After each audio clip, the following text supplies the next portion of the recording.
আমেরিকার সেনারা যদি মধ্যপ্রাচ্যে কোনো ভুল পদক্ষেপ নেয় তবে তারা পালানোর কোনো পথ খুঁজে পাবে না। তেহরানের এই এক হুঙ্কারে এখন ওয়াশিংটনের করিডোরে আতঙ্কের হাওয়া। ইরান কি তবে তাদের চূড়ান্ত চালটি চেলে দিল?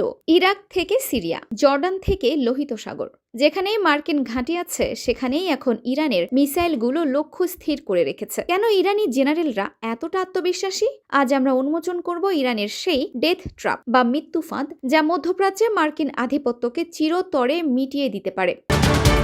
ইরান কেন বলছে মার্কিনরা পালানোর পথ পাবে না? এর উত্তর লুকিয়ে আছে তাদের রিং অফ ফায়ার বা আগুনের বলয় কৌশলে। ইরান গত ২০ বছরে লেবানন, সিরিয়া, ইরাক এবং ইয়েমেনে এমন এক শক্তিশালী নেটওয়ার্ক তৈরি করেছে যা মার্কিন ঘাঁটিগুলোকে চারদিক থেকে ঘিরে রেখেছে। ইরাকের আইন আল আসাদ হোক বা সিরিয়াল আল তানফ, প্রতিটি ক্যাম্প এখন ইরানের ড্রোন আর মিসাইলের সীমানায়। যুদ্ধ শুরু হলে ইরান এমনভাবে চতুর্মুখী আক্রমণ করবে যে আমেরিকার অত্যাধুনিক বিমানগুলো ওড়ারও সুযোগ পাবে না। পেন্টাগন যেখানে প্রযুক্তির দাপট দেখায়, ইরান সেখানে দেখায় ভৌগোলিক নিয়ন্ত্রণ। পালানোর পথ বন্ধ করার প্রধান অস্ত্র হলো ইরানের শাহিদ কামিকাজি ড্রোন। এগুলো সস্তা কিন্তু মারাত্মক। শত শত ড্রোন একই সাথে আসলে কোনো প্যাট্রিয়ট সিস্টেমই তা রুখতে পারবে না। তেহরানের হুঁশিয়ারি হলো যদি যুদ্ধ বাঁধে তবে তারা হরমুজ প্রণালী বন্ধ করে দেবে। ফলে লোহিত সাগর আর পারস্য উপসাগরের মাঝখানে আমেরিকার রণতরীগুলো আটকা পড়বে। এছাড়া ইরান খেলছে এক ভয়ঙ্কর মাইন্ড গেম।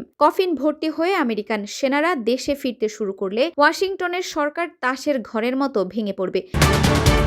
এই দীর্ঘস্থায়ী স্নায়ুযুদ্ধই পেন্টাগনকে বাধ্য করছে তাদের শক্তি কমিয়ে আনার কথা ভাবতে। মধ্যপ্রাচ্য এখন এক আগ্নেয়গিরির জ্বালামুখ। ইরানের এই হুঁশিয়ারি কি কেবলই বাগাড়ম্বর, নাকি তারা সত্যি পেন্টাগনকে এক মরণ ফাঁদে ফেলেছে?